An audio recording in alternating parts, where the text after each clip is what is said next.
Revelation chapter 8 verse 7, nang patunugin ng unang anghel ang kanyang trompeta, umulan ng yelo at apoy na may halong dugo.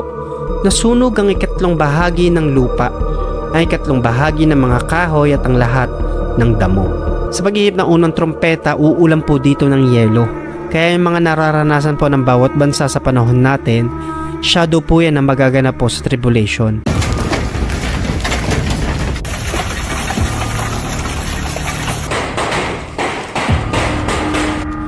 Pinapakita na merong darating na kapighatian at sa paghihip ng unang trompeta, uulan ng napakalalaki, bloke-blokeng yelo.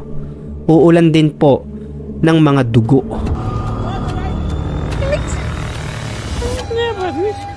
Masusunog ang 1/3 ng lupa, puno at damo sa buong mundo.